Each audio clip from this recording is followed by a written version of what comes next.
TikTok's its own Oh, bag of worms, yeah, oh but God, you know, yes. you look at how quickly TikTok has just exploded, Mm-hmm. and the landscape is always just shifting all the time. Yeah. Um, I would say the best way to be a YouTuber is to not want to be a YouTuber and just try and figure out what else is out there Right. that isn't saturated that you Yeah. might be able to break into that maybe nobody has even realized Yeah. is. Hey, she's a beauty.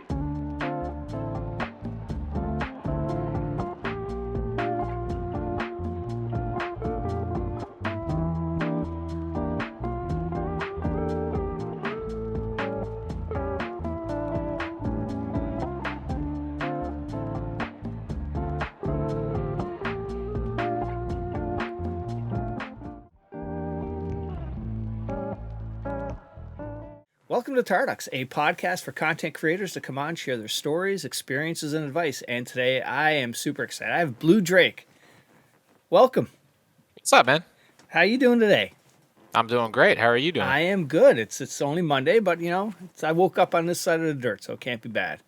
It is Monday. Yeah, no, hey, I've never heard anybody say that before. Woke up on this side of the dirt. Yeah, that is a good thing, ain't it? Yeah, absolutely. All right, so welcome. And what we do to start things off is we do 3 rapid questions just to get the juices flowing. So are you ready? Yeah, sure. All Hit me. right. So as a little kid, what did you want to be when you grew up? Oh man. Uh, it's funny. Probably this. Yeah, nice. That's awesome. Then so you're living Uh, the dream. Then yeah. I mean, I knew I wanted. I also had like this dream to do music, but I do that as well, and yeah. I make a good chunk off that as well. I would say this is. I have achieved the ideal setup that whatever my child self set upon to achieve Yeah. is yeah. I'm there. Excellent. All right. So Yeah. question number 2 then is what's the favorite thing about where you live? Uh, like the city or Yeah. like Where? my Yeah. house. Well, you pick. Um, it's quieter. It's cheaper. Yeah. Um, it's right smack dab in the middle of everywhere that's nice to go to. Like if I want to drive to Tennessee or New York or Yeah.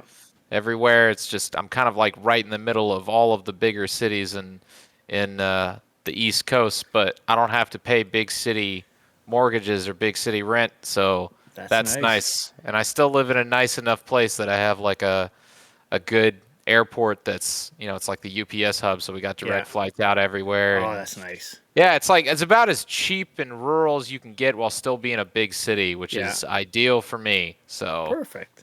yeah, All right. So, and enjoyable. then the final question is the keytar an underappreciated instrument? Yes, it is. Yes, it is. Excellent. All right. So, who is Bluedrake? Where does the nickname come from?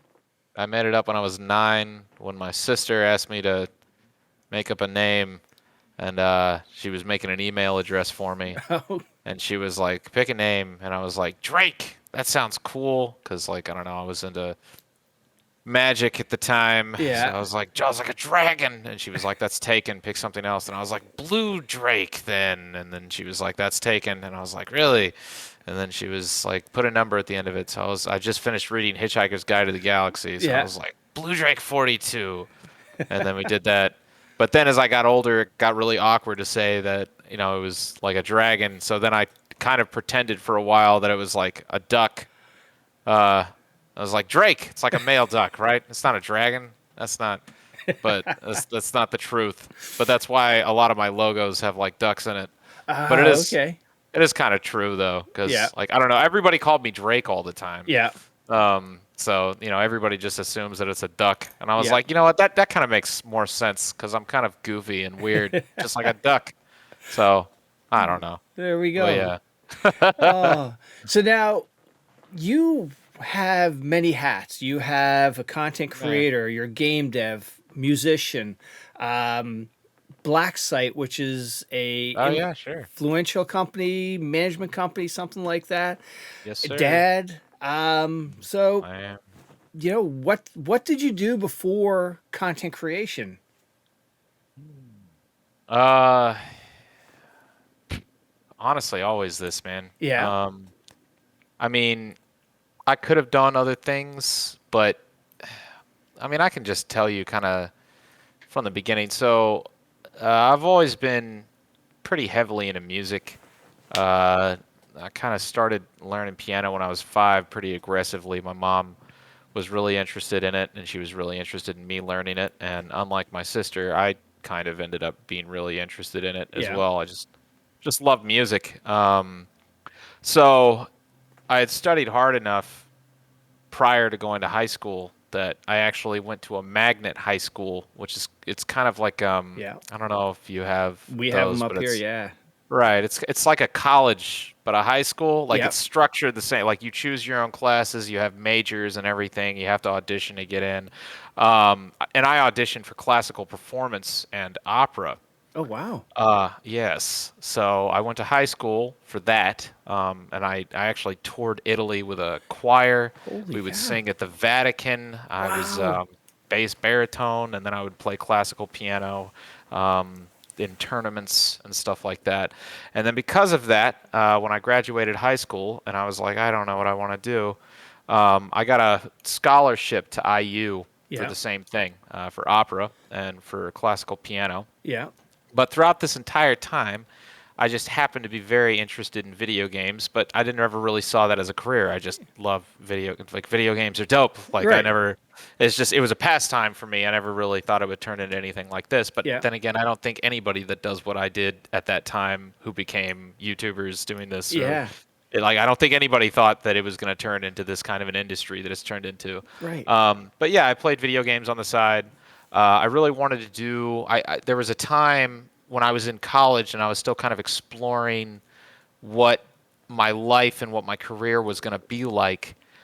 There was a time where I was really interested in possibly pursuing a career doing audio engineering or composition Mm-hmm. for video games and for movies. So I had a minor in studio engineering. Yeah. Well, it actually wasn't. It ended up being a major. It was so easy to get multiple majors in the music field. Yeah. So I technically had 4 majors, but Holy cow. they were so it's not like I was double majoring in Yeah. like chemistry and music. It's like, four disciplines where it was classical composition, so just like finale writing notes and then studio engineering, and then classical voice and classical piano. So those were my 4 concentrations. Oh wow. So I was kind of trying to figure out what that was going to turn into. I was really into video games, really into computers. Yeah. One of the reasons I was really into computers is because my sister was very into computers.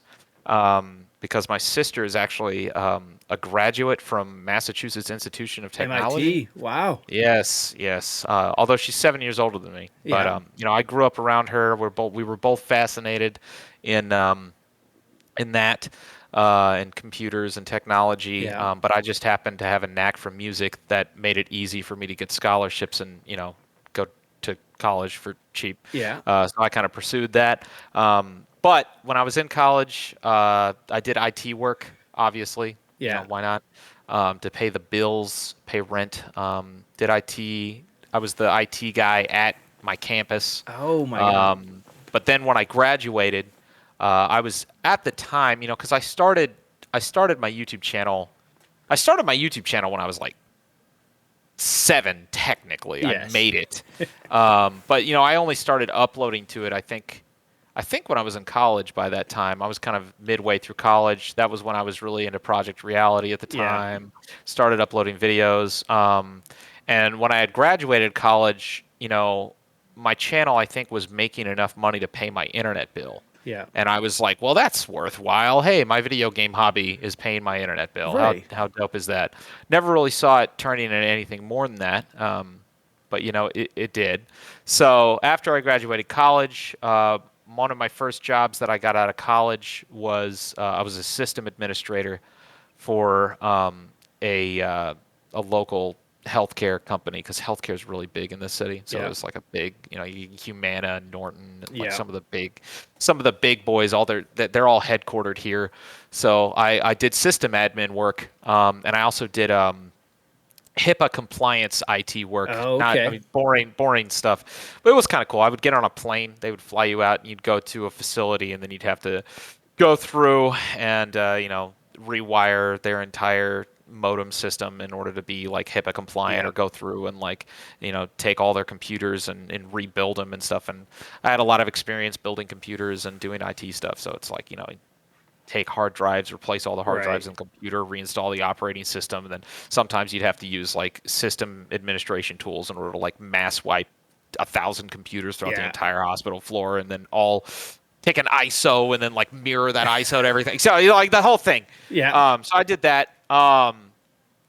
But they wouldn't let me listen to music while I was working, which was lame. That is lame. And then after a year of that, I was like, yeah, this sucks. And it was like a contract thing. So it's Yeah. like they contract you for 6 months, and then you're like kind of free for a month, and then you get another contract. And Yeah. it's just kind of like that. And then after my contract expired, they were like, hey, do you want another contract? And by that time, I think my YouTube channel was making like $600 a month, but I was Yeah. only uploading like a couple times a month. So I was like, if I uploaded every day, I could maybe make enough to not have to do this stupid job that I'm doing right now. So then I told my handler, I was like, hey, I'm gonna do my own business for a couple months and see where this takes me. Yeah. Thinking that I was just gonna take an extended break because I was like, I'll just do this and it'll Yeah. fail. But hey, I'll make enough money where I can just not have to work for 3 months, and that'll be sick. Right. And that was 10 years ago. Holy shit. I haven't gone back since. Oh my God. It was a long 3-month break. No Turned kidding. into 10 years, and now here I am. So That's awesome. So now yeah. let's jump back into video games. What were some of the early video games for you that like stuck God. out? Obviously, Project Reality. Yeah. Man, honestly, Project Reality is such a huge part of my life. There's like a couple of games prior to that I played. Yeah. Really niche stuff that nobody in their right mind would remember or know. Like Hostile Intent. Mm-hmm. It's like a Half-Life mod. I used to play that before I could play Project Reality. Yeah. I mean, obviously, I played Battlefield 2. Yeah. I would say the Battlefield games, like Battlefield 1942 was huge. I love that. Yeah. It took me forever in order to get a freaking computer that could run it, which is hilarious, thinking about it now. I could run that damn thing on a USB drive if I really wanted to. Crazy. But back in the day, it was like impossible to find a computer that was good enough to run Battlefield 1942. But yeah, obviously, I would say the early Battlefield games, all the mods for those games. Obviously, Half-Life, Yeah. all the mods for Half-Life. But as soon as I found Project Reality, I was like, that was my home. Yeah.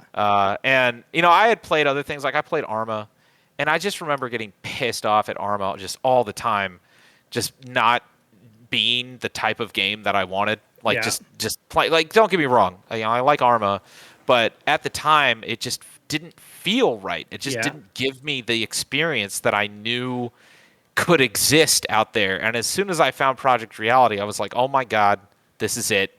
This is it. This Yeah. is all I'm gonna play. I'm done. I'm done. I wow. found it, and I did. Yeah. For like literally for like 5 years, it was like that's it. I built my entire career around it. So some of my best friends, are all from Project Reality, Yeah. and that was it. Oh my But God. now Project Reality is old as hell. Yeah. And as am I, as am everyone. We're all, life goes on. Yes, absolutely. So nothing is eternal. But yeah, now we're now there's Project Reality exploded, and the shrapnel of all of the developers in the Yeah. community have gone out. Squad and Hell Let Loose and Yeah. Postscriptum and everything. Our game and probably a billion more games that is just the ripples that Project Reality created back then are still traveling through That's wild. the universe. But yeah. Oh my God. That's it. That's basically my whole story, honestly. All right, well, we can just end the That's pod. the whole thing. Yeah, we're good. Yeah. No, but seriously. So, out of and what are you playing these days? Besides working on your game, anything that sticks out that you're enjoying playing today? I don't know. That's an interesting question. I feel like we live in a very strange time.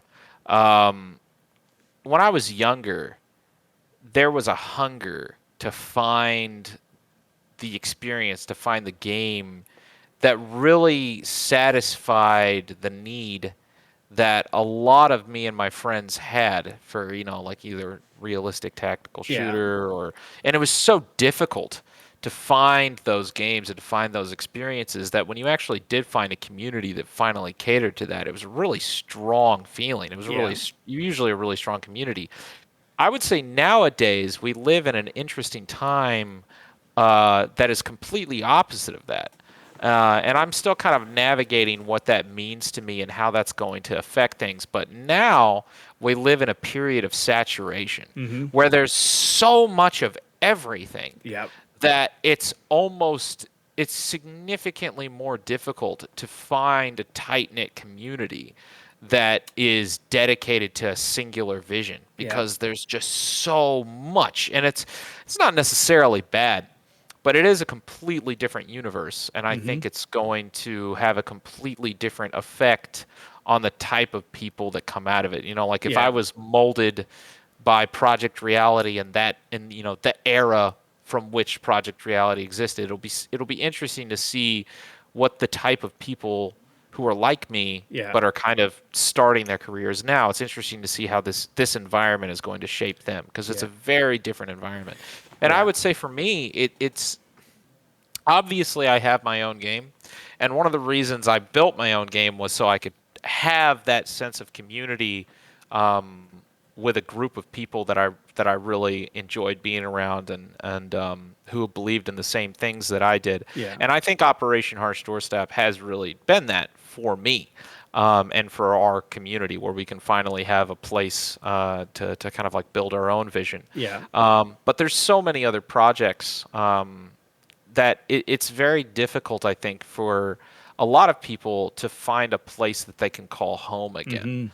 Mm-hmm. Everybody's so constantly distracted, and everybody is constantly getting pulled away.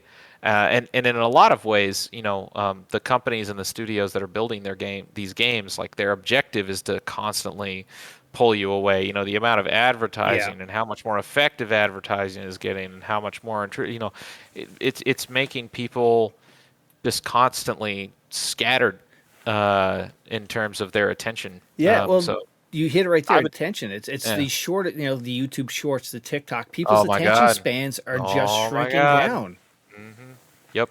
Yep. Yep. Yep. Yeah. And again, it's not necessarily bad. It is different though. It's a Yeah. different world. It's a different landscape, and it makes it difficult to do the same kinds of things because you look at Project Reality. Project Reality, the only reason that project was able to exist was because there was nothing else, Yeah. and there was so many people that dedicated so much time to building that project because there was nothing else. Yeah. But nowadays, it's there. All of these people that could be working on a singular project, they're all scattered to the wind. Yeah. I'm not sure if I mean, we'll see. I try my hardest to corral as many talented and like-minded people to work on projects like Yeah. ours. So we'll see how that works Yeah. out. I don't know, but it is. I'm not sure if we're ever going to see such a corralling of people Yeah. as we saw during the Project Reality days, where Yeah. just everyone was so dedicated to this single vision. Yeah. I'm not sure if we're going to see anything like that again. It's yeah. Not in the same way, anyways. Yeah, because there's so much out there these days, So and much out there. everybody has their own little vision of what they want to do. Everybody has their own And little. Yep. yeah, and Which listen, again, yeah, not bad. no, but not bad at all. different. So now let's go back to what made you upload content up to YouTube. What was the whole purpose of It's putting so those videos? funny. People ask me that, and it's not even that it was so long ago that it makes it difficult to know, but it was also such a passing subconscious motive. It's there's a lot of people now that are like, I'm gonna start uploading videos and I'm going to become a YouTuber, and here is my plan and Yeah. here's how it's gonna happen. Back then when I started, there's no plan. It's actually hard for me to even remember why I started uploading videos regularly in the first place. Yeah. I the first couple of videos that I uploaded, I think the very first video, I can't remember if it was the very first or one of the first, but I remember one of the very first videos I uploaded, and this is going to sound cringy as hell, but I don't care because it's the truth. But it was me uploading a Minecraft video of my house that I was proud of that I Yeah. made. I sent it to one of my friends, one of my grade school friends, because I wanted to show him my house. Yeah. And that was the only reason I even uploaded anything to YouTube, was to share that with him. Um, and then I started uploading. I'd actually started playing around with making my own modifications for Half-Life 2. Yeah. So I had created this. I had created this modification where I had taken the SMod tactical framework and I had combined it with this. I had combined it with the Counter-Strike maps because I wanted to create kind of like a single-player Counter-Strike experience for Yeah. some reason. I don't know. You can go look at it. It's called CSS Tactical. I think those videos are still up. Yeah, actually they are, because I was looking through like your Oh yeah. oldest video. I was like, oh, what's this stuff? Yeah. Yeah, that had been me basically taking a couple of other mods and experimenting with merging SMod, which was an old Half-Life framework back in the day, merging that with some maps from like Counter-Strike and Yeah. stuff like that. I was very proud of it, and I had taken those videos and posted them to ModDB, trying to see if I could find other people that were interested enough in that project to maybe help me take it further. Yeah. And then after I started posting those few videos, I started posting some of the other games that I was playing. Um, like some of the DCS. Well, not DC. It wasn't called DCS. Lock On at the Yeah. time. It was called Lock On. Posted a couple of videos about that, and I think that's when I started. After that was when I almost immediately pivoted into Project Reality. But the reason I started uploading Project Reality videos was only because, again, I don't know if you've played that game before. You probably have. Yeah. I think I have years ago. You at least played Squad, Yeah. but I mean, you can understand how big of a difference the type of squad that you have can influence the game experience. So, Yeah. and even back in the day with Project Reality, where there's like nobody around that, even knows about a game like that, it was a big deal to try and find squad mates. So I was like, Yeah. well, maybe one of the best ways I could find squad mates is if I upload my videos and say, hey, here's this game and here's my perspective of this full match. How cool is this? Here's my contact information. If you want to squad up sometime so we can get a squad, please hit Yeah. me up. So that was my original intention Okay. to upload YouTube videos for Project Reality. But that was after I was already uploading. So, like, why I uploaded that stupid Minecraft video, I'm not entirely sure, to be honest. It was such a passing interest, or, Yeah. but after that, when I started uploading the PR gameplay, it was primarily for that purpose, to socialize with the Project Reality community and Yeah. also find other people who were maybe outside of Project Reality who would come and be in my squad. So Yeah. that way I could play PR and have a good squad and, That's wreck very face. smart. Yeah. Yeah, and then it just kind of grew from there, and the videos just started getting more and more views. And I think when I really noticed that I was onto something special was I had a metal band at the time. Well, I still have a metal band. Yeah. Jahari, which I'm sure you know about. We probably will 'cause get you into looked that. at- Absolutely. Yeah, cool. But it was in Jahari was the very early stages of like being anything. I don't even think we had uploaded any music at this point. Yeah. But we maybe had like a YouTube video or something. And I remember realizing that something was that something was going on when my band would bust their ass to get like 300 views Yeah. on a piece of music that we would put up. And all of our other bands that we saw, we would go and play shows, like they would bust their ass Yeah. to get just any even small amount of traction in social media.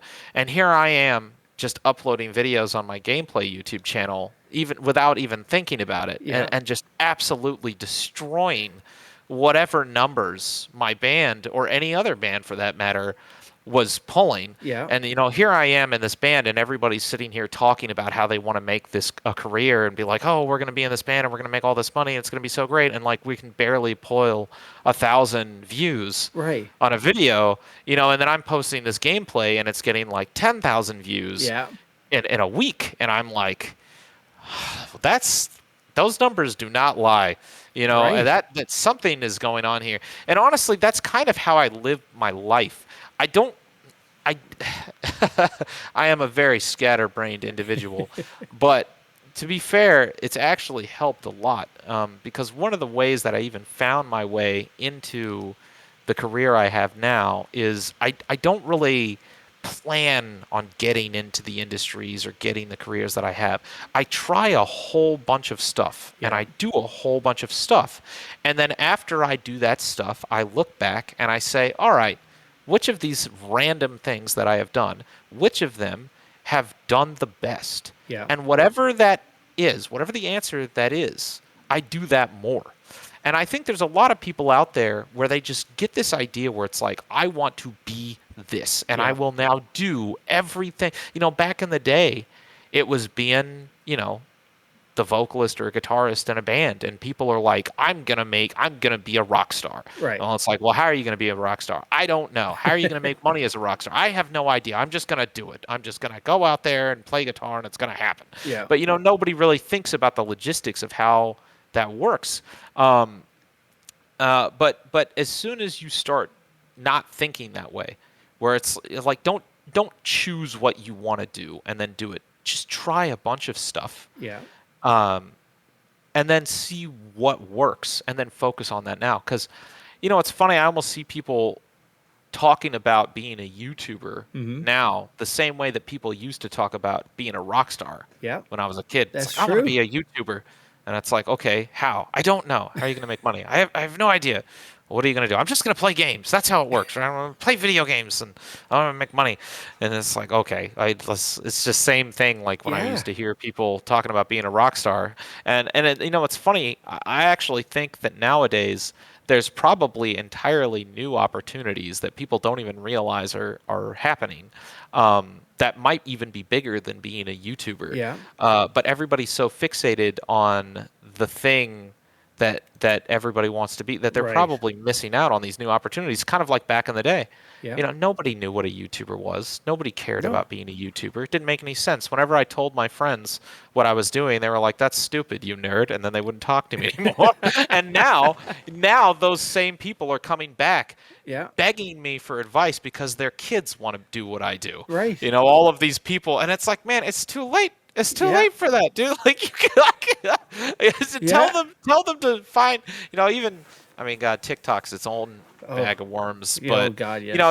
you look at how quickly TikTok has just exploded, Mhm. and the landscape is always just shifting all the time. Yeah. I would say the best way to be a YouTuber is to not want to be a YouTuber and just try and figure out what else is out there Right. that isn't saturated that Yeah. you might be able to break into that maybe nobody has even realized Yeah. is. Yeah. Yeah, like a few months ago, I had Clintus on, who was he had his family. He was vlogging.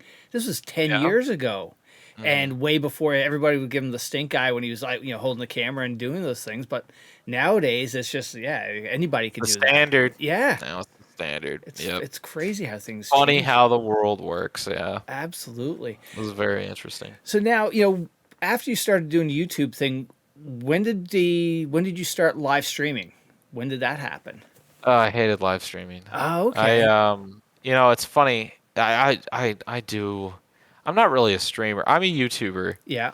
I'm a video producer that had to stream, Yeah. because if you didn't stream, then Because I saw a You- tweet you from weren't you relevant.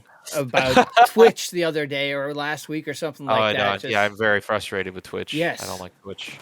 Oh God. Oh, that. It's funny. It's kind of a continuation of my statement from before of how much the landscape is constantly evolving. I think because I'm an OG, because I'm from way back. yeah. I probably felt about live streaming then, probably about the same way that all the current content creators feel about shorts. Yeah. Where it's like, well, I'm not a big fan of this, but it's definitely the future, and I've got to figure out how to Yeah. like it, or this ain't gonna work. Yeah. No, that's true. So with streaming, it's funny. I've never really picked up a streaming career. I still remember exploiting the algorithm super hard when live streaming was first introduced. Kind of in the same. YouTube does this every single time. Every single time they implement a new feature, Yeah.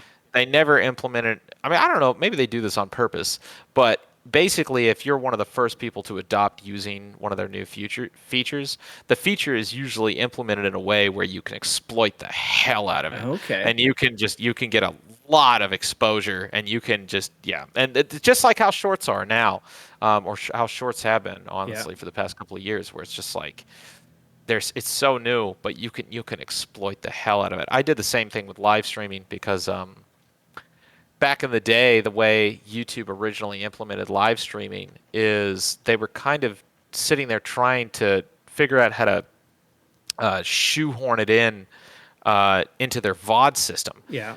Because they're basically in the same way that they're reacting to TikTok now, and they're like, oh God, we got to do shorts, but our system isn't really built to do shorts, so now we got to shuffle everything around. Back then it was Twitch. It was like, oh God, Twitch, we have to compete with Twitch, but our system isn't really built for live streaming, so we got to shoehorn in this live stream system. And the way it worked was on Twitch, I mean, you just did a broadcast and then you ended it. But on YouTube, everything was so centralized around VODs that when you did a live stream immediately after, it would become a VOD. But the way they had it implemented before, they couldn't really have it be very seamless. So kind of the way it worked in the back end is when you were done with a live stream, it would take that VOD of the live stream and it would re-upload it as a separate video. Oh, shoot. But then, because they don't want to piss off all their content creators, all of the views that the live stream got, they would immediately add to the VOD of that live stream. And that really can I curse? This is your pod. We can go whatever. Perfect. Yeah. That really fucked with the algorithm's brain. And the algorithm would be like, oh my God, this video just got 10,000 views in the first millisecond of this vlog being uploaded. We need to show this to everybody. Oh. So, for a period there, I just did all of my videos as live streams, basically. Like all the reactions, all of the normal coverage. I'm like, well, I'm just going to treat this like a live stream. I'm going to live stream for 30 minutes, just as long as my normal video would be. And then I'm going to end the live stream, and then it's going to be uploaded as a VOD, and it's just going to absolutely decimate everything. Oh yeah, no, my God, the past 10 years has been me. It's kind of addicting because I think every single content creator you talk to there has to be an element of them that is kind of about like the numbers and the algorithm and kind of like exploiting and like understanding how that stuff works. And there's definitely a part of me where I get addicted to like figuring out what the hell YouTube is thinking and how these systems are built and how you can exploit it and stuff like that. And it's, not even the live stream thing. It's just so many things, many things over the past 10 years that have all added up to me getting to where I am now. And in some ways it's kind of exhausting, honestly. It was exciting in the beginning, but now it's just kind of at this point where it's like, God, YouTube, I really... for instance, one of the things now that really frustrates me is how YouTube has de-incentivized descriptive titles. So the way YouTube has changed the entire algorithm now, where they incentivize people just being incredibly vague in their titles is frustrating. And it never used to be like 5 years ago. It wasn't like that at all. It doesn't matter. But now they've changed how the algorithm works. But you see, if we get into that conversation where I tell you why that is the way it is, we'll be here for like 3 hours, and it'll suck, and nobody will even like it. It's boring and infuriating at the same time. It's just not. It's not good. But it's the job. It's what you have to think about, and it is interesting. Yeah, like when they change that algorithm, that could really fuck up a whole lot of people whose careers are about creating content. Yeah, well, I mean, fuck up is one word, but at the end of the day, it's honestly part of our job is adapting to that. Yeah. Like it's just part of it. And I think it's funny because when you say the algorithm, nobody really knows what the algorithm is Yeah. because there really isn't an algorithm. I mean, there is. Yeah. And even YouTube now is like, oh, we have they don't have a single algorithm. Like it's a very big, complicated mess Yeah. of things, all of which they do not inform anybody about. And they probably don't want to inform anybody No. about because part of their strategy is getting creators to try and figure out ways to exploit it. Like they Yeah. want us to be using trial and error. They don't want to just hand out the answer because, then we would probably only make exploitive content. But, Yeah. In exploring things this way, it gives the algorithm more data that it can feed on. More and, content's yeah, getting so, uploaded and everything. yeah, exactly. So that's just part of this. Yeah. And I think sometimes people think it's more simple than it is, where it's just like, oh, you just got to beat the algorithm. It's like, no, it's not. It's not like there's just this single robot behind the scenes. It's so much more complicated Yeah. than that. There's so many things, Yeah. so many variables. And But now, yeah, what would you say to somebody who's thinking about jumping into, there being to be a YouTuber, be a streamer, don't. don't. And Well, like, I always tell people the same thing. Yeah. Like, and it's. I already said this in the middle of the podcast. Don't choose what you want to do first and then try and build your life around this thing that you've convinced yourself you want to do.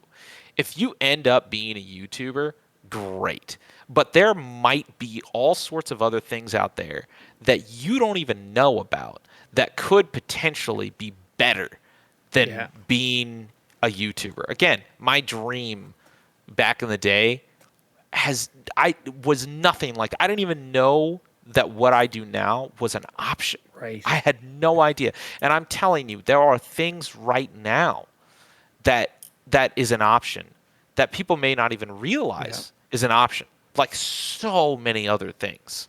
And I think if you approach anything with the mindset of, hey, I've chosen what I want to do, and even though I've never done this for a living, I've decided that that's what I want to do for a living, and I am now going to make all of my decisions based on making this one thing a reality. You've lost. Yeah. You have lost.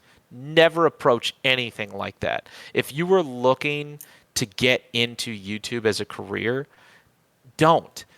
Just do what you want to do, what you feel, Yeah. see what works, see what doesn't, and then focus on the things that work. YouTube is a very saturated market now, and it's also a completely different market. That's Yeah. not to say that people can't make a living doing it. Quite the opposite. I would say it's maybe even more possible now to grow a channel than it has been in a while. Just because the way the algorithm works, I mean, especially shorts. Shorts is a massive opportunity, but it's not a career Right. for everybody. And there's also so many other things. I've got friends that have made so much money doing, obviously, again, not to suggest this as an alternative, but even when you look at how cryptocurrency has completely changed the landscape of finances and business, there are some people that got into the cryptocurrency world before it became as much of a standard and as a global obsession as it was now. Imagine if you had gotten into crypto before everybody realized that Right. crypto was worth getting into. Imagine, there's people now who are set for life on that. Yeah. They don't even have to, me, I still have to grind away doing videos and stuff like it's rough. There's some people, they never have to work a day in their life again. So for anybody looking to start a career doing this, don't think that way. Don't decide that you want to do this for a career and then block out all of these other options that you may Yeah. not realize might be significantly better. Again, you might end up being a YouTuber. Who cares? But you could end up being God knows anything Right. else. Yeah. And it could be better. Who knows? I love what I've been able to accomplish. Yeah. I know there's lots of other things that if I had been able to do, I would have been just as happy doing other things as well. And I've had friends that have gone off and done other things that has been insanely profitable for them. I got friends that run Airbnb businesses Yeah. and stuff like that that make significant amounts of money, probably doing less work than me, and they love it. Yeah. And it's kind of the same thing. They work from home, they do business management, they work from their computer. Yeah. Lots of opportunities like that. Yeah. So again, don't be obsessed with a career or with this idea of being something before you even know that that's what you're going to be good at or what Yep. you're even going to want to do. Yep. So yeah. Good advice. And now, all right, let's talk about Blacksite. That's the first thing. What is Yeah, sure. Blacksite? How would you Okay. describe it? Blacksite was not something that was. I'm technically a founder of Blacksite, but the only reason I'm a founder of Blacksite was because one of the things that I decided to come in and help Blacksite with was formulating their company. So Blacksite was actually a project, or it was a community that was founded by a number of people back in the day. I don't know the entire history of it because I actually wasn't there Yeah. for some of the beginnings of it. I know that Klean, he's a big prominent streamer. He Yeah. had a lot to do with that community way back in the day.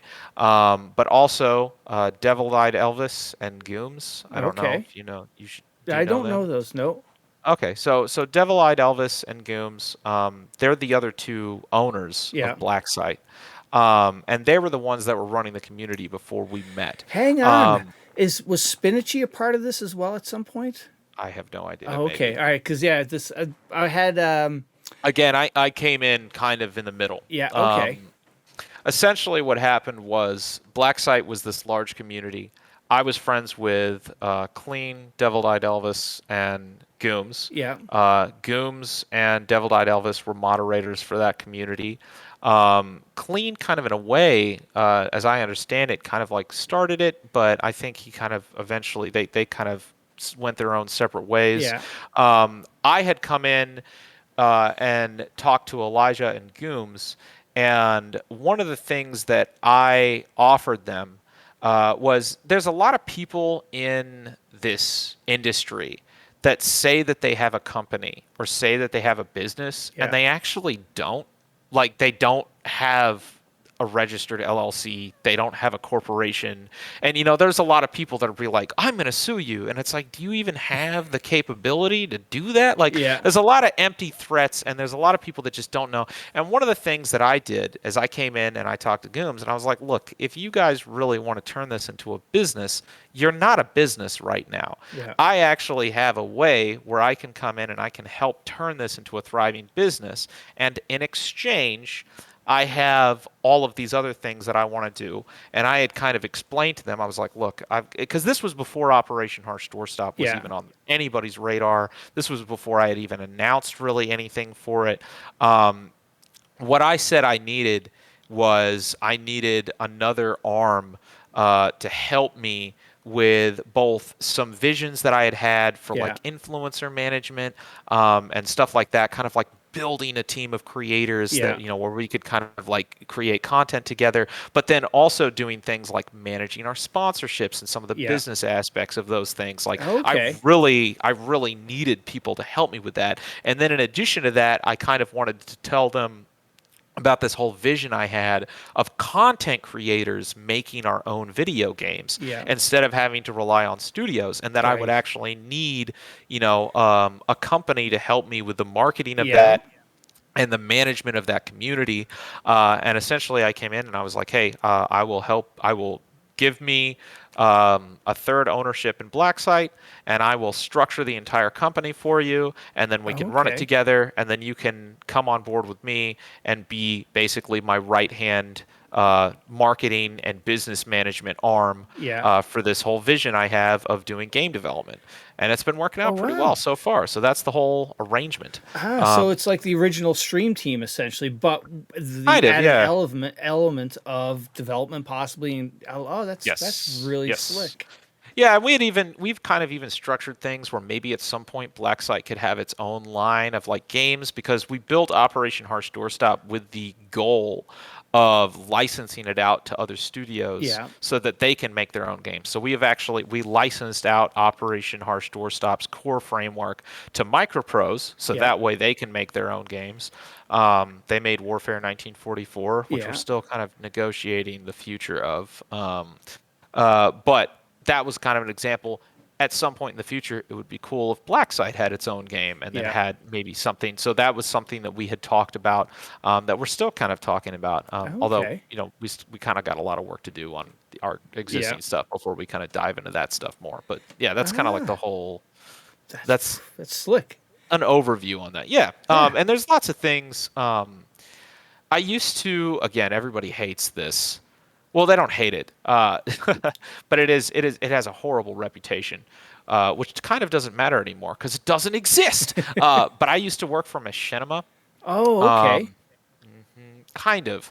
I wasn't really one of the high up people Yeah. there. I was kind of a lowly partner. I had kind of like a custom arrangement with them, but unfortunately, a lot of people obviously have had a bad experience with Machinima. Now, did and you it did. work with? Did you know Deadly Slob? No, I work okay. primarily with the staff at Machinima Okay. and my own little entourage, because Big and Karmakut was with Machinima Yeah. with me for Oh, many years. okay. It's a shame. We all had a fantastic experience with Machinima. We Yeah. loved Machinima, but I think that's partly because we had such a close relationship Mm-hmm. with all of the people there. Like when I work with a company, I don't really work with a company. I work with the people that I know inside the company. Yeah. And I happen to know a bunch of people inside Machinima who have all gone on to do absolutely amazing, incredible things, that has nothing to do with Machinima. And Yeah. I had a great experience with them. Still have a great experience with them now. In fact, my manager at Machinima is still technically my manager, because she works at Facebook, and that is one of the reasons I've been a contractor. Well, I'm not sure. How much can I talk about? I guess I'll just say that's one of the reasons I have been partnered with Facebook's Yeah. program over the past many years, although I can't disclose Yep. too many details about their relationship because Yep. non-disclosures and stuff like that. Yeah. But yeah, and I had another friend who went on to create like an incredibly massive like fashion business empire, Alex Costa. Mm-hmm. I hope he remembers me. He was such a cool guy. He is so incredibly famous now, but he also used to be one of my managers at Machinima. wow. And then he went out and made his own influencer kind of fashion play, and now, oh my God, he's so insanely famous. But Shit. yeah, lots of people that I worked with at Machinima. And we had our own kind of like little management entity. It was called Volcanon. Nobody would have known about it, but I had this idea where I was like, hey, I want to have my stream team. I want to have a group of people where we can all be kind of under a single umbrella. But then obviously Machinima imploded, which is a shame, but I also totally understand why, because there Yeah. was a lot of weird mismanagement in the higher up areas. But, we had our own little insulated group Yeah. of friends and staff that we were all friends with. So, we all went on to greater things and kind of stayed friends. But that was one of the reasons I wanted to work with Blacksite and create Blacksite as like an official business entity. Yeah. Because I still had all of these things that I wanted to do with influencer, stream team stuff. That we've been doing with Blacksite. Blacksite was managing Karmakut Yeah. for a long time. He's gone on to a much bigger company now, so Yeah. congrats to him. He's awesome. But we worked with him really closely. We still work with a whole bunch of other influencers really closely, and it's a good relationship. Oh, cool. Yeah. Pretty neat. Works now, out. Now, who else is on? Now, who is still on a part of Blacksite from a? I don't influencer- want to go into that. We'll edit that. We out. have a number of people, but I don't want to disclose the roster. No worries. 'Cause, All yeah, right. So, Operation Harsh Doorstop. people I like. Okay. Cool. But yeah. All right. So, where did the concept for Operation Harsh Doorstop come about? What made you think, hey, you didn't like what you saw out there, or influences from Project Reality? It's a complicated question. And I think the true answer to that is there's definitely there's some negative answers to that, because I think a lot of us but maybe this is the answer to a lot of questions. I think there's a lot of like uplifting positive answers to that question, but there's also a lot of like depressing negative answers to that question. And I think a big reason why one of the negative ones is I think a big reason why we wanted to create Operation Harsh Doorstop is we've just had a lot of negative experiences with other studios.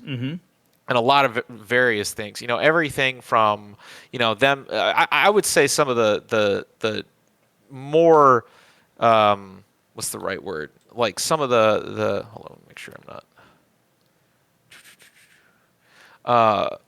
So I would say one of the more tame reasons is, somebody a game not implementing, a feature that we want. But I would say some of the more extreme reasons is like a developer who's gone rogue, threatening to like ban us from the game, or something like that. I mean, because you've seen out there where you'll have indie development teams, and it's just the type of people that are running the show for some of these studios is it's a crapshoot. Yeah. Like you might end up having somebody that's just a freaking nut job, and it just if you're a content creator and a community leader and you're trying to run a server, really get in the way Right. of that. So again, I don't really want to go into the negatives. Because I'm sure there's a whole laundry list of things that not just me, but a lot of people have experienced that would make them want to make their own game. But the positive reasons is like, imagine if we had our own game that we could control, so that way we don't have any looming threat at any given time that we're going to get like expunged because somebody doesn't like us, or you're going to have somebody give preferential treatment to somebody else while trying to push you down. It's like, all right, we want to make our own game that we can have it, we can run it the way we want, we can have our community independence. It's like the Americas for us.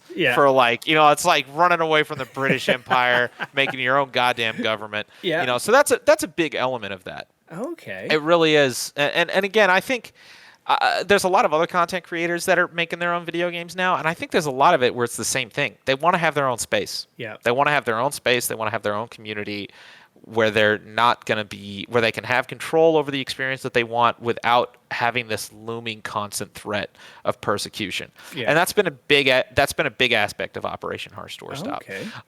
But another aspect of Operation Harsh Doorstop is there are a lot of things that we want to do differently that I don't think any other studio is ever going to do. And here's the problem. Not because they can't, but because they won't. A big thing is mod support. The number of games that have mod support now is like getting down to I can count on one hand. Right. Like it is so rare. And the problem is that mod support is so crucial to a content creator's livelihood that if you have a game that doesn't have mod support and you want me to build like a livelihood covering that game, you're, I don't know what's a good way to say this. Like it's not going to work. I have so many people, you'll have even look at EA. EA would fly me out to Redwood Studios and all this stuff and be like, aren't you excited about this game? And it's like, is it going to have mods? And they're like, well, no, but like you could totally like stream this game every single day. And it's like, until what? Until you guys abandon it and make a new one? Like nobody's going to watch that.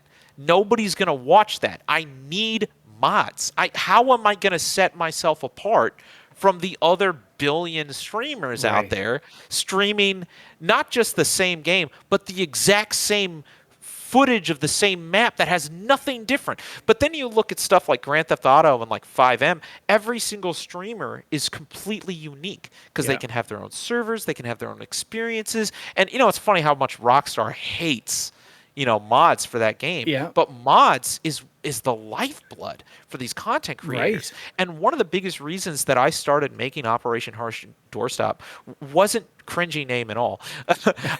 Wasn't just because like, oh my gosh, I want to have my own game. I used to think, and I honestly still think, that there was no other option for me, because I was like, man, if I don't make this game, there will be no first-person shooter that has proper mod support where I can create content on that's going to be different from everybody else. Luckily, there's still been a handful, like Ground Branch and Ready or Not, but honestly, even those I don't think are really delving into the mod support. Like Ground Branch and Ready or Not are very specific experiences that I think happen to have mod support as as a side plus. Right. They're not really built to be a platform. Yeah. Like Ready or Not, it's not like Ready or Not is like, oh man, we are a modding platform. It's like, no, we're a SWAT tactical shooter that Right, just it's happens to have mod one-dimensional support. that you Right. can only do Which so is much not with. a bad thing. No. But again, it restricts my ability as a content creator to really create interesting experiences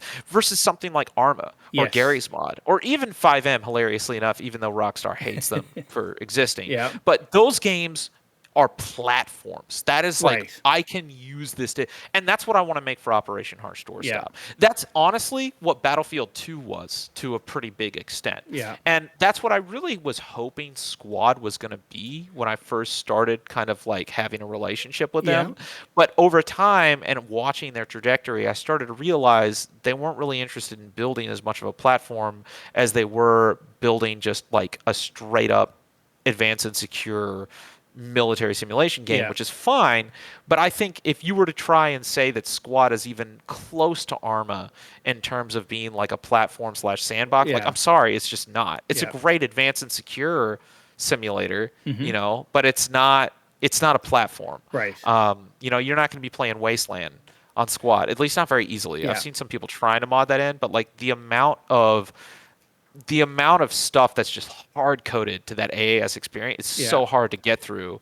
And Operation Harsh Doorstop, that's what we wanted to be different.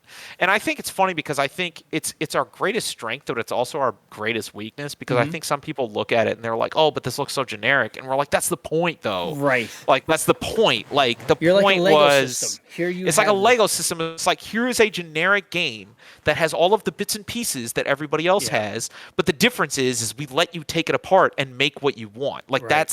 that's the objective. And like that would be like saying Gary's mod is generic. It's like, okay, it's like, oh, Gary's mod, it looks just like Half-Life 2. And it's like, yes, yes, yes. So when people say that like we look just like Squad, it's like, yes, yes. Exactly. It's like Gary's mod looks like Half-Life 2. Like, of course it does. Yeah. Um, Well, even So, you know, a simple example would be like, you know, Sony's little Big Planet. That was a Yeah. base, and you could, you know, we build all Yes. things off of that. I will say, but you see, the thing is the difference between us and Little Big Planet is they have so much. Their engineers have been able to build so many more like underlying systems that we're still in the process Right. of working on. Like, don't get me wrong, I wish Operation Harsh Doorstop could have like a full-blown in-game mission editor and all this Yeah. other stuff like right here, right now. But that stuff, it's gonna take time. Yeah. And right now we have a full-blown SDK, and you really can create whatever you want right now. Yeah. But I think because the game is still like we haven't really officially released yet, and we're still kind of like in this limbo phase of still kind of developing the initial launch. I don't think people have really pieced together how much you can do with it, even in its current state. Yeah. So right now you can really do whatever you want, but here soon we want to continue iterating upon it and you know, obviously release it to the public. You know, once we get Steam Workshop support in, I think people are going to be like, I think that's going to be a big aha moment. And people can start kind of seeing what's possible. And then over time, we just want to keep expanding that possibility where people can utilize it more and more to do whatever they want with. And, Right. you know, hopefully eventually have in-game mission editors and all sorts of other stuff in addition to all of the other features that we already have, like the single player and the co-op and the bots and, you know, the PvP or the PvPvE or, you know, even the bots. I'm super excited about the bots. Like, once we get to a point where people can make their own game modes, I think they're going to find those bots are going to be very useful. Yeah. Because it's going to be like, hey, if I want to make like a, you know, like a stalker style game mode, like you got your NPCs right there and they've already got like a lot of features that not a lot of other games are going to have when it comes to AI. So yeah, I don't know. Lots of excitement in that space, but you know, still a lot of work to kind of get it to where it needs to be so everybody can finally start enjoying it to its fullest. Now, how would you describe the state of it today then? I mean, I would again say that the state of it is entirely playable, entirely functional, and you can totally do whatever you want with it. If you want to download the Yeah. modding SDK, but because it's not technically released and the playtest is still closed. Yeah. I think just there's not been that critical mass of people poking around inside of the Right. SDK to really unearth the true potential of what you can do. Yeah. Um, Okay. But I think we're gonna get there pretty close, or pretty Yeah. quickly All right. after we launch the game. So Cool. And at what any upcoming milestones that you're looking forward to? You said the bots are coming, Steam Workshop. yeah, so our plan right now is we're gonna be launching in February. Yeah. And again, we can only do so much. Like I got to tell you, man, I'm exhausted. Like both, it has been a massive time investment, energy investment, financial investment just to get to where we are. Yeah. Which, if you were to look, I mean, again, I think people really underestimate the amount of money that some of these other studios have because we have had like a fraction of those resources. Yeah. And it has been exhausting pushing ourselves to get to where we are.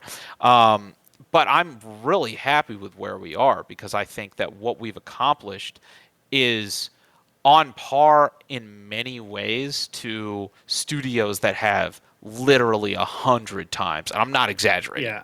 Literally 100 times the amount of money that we have, and the milestones that we're working on right now.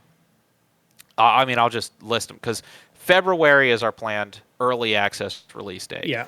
And even though there's lots of other things that we were pushing to do, we actually have the majority of the vehicle framework done, and we have a whole bunch of other stuff. But we had to be honest with ourselves and the amount of resources we have. Right. We're like, all right, on early access, we're going to push a really great infantry tactical shooter that has single player, multiplayer, and cooperative modes.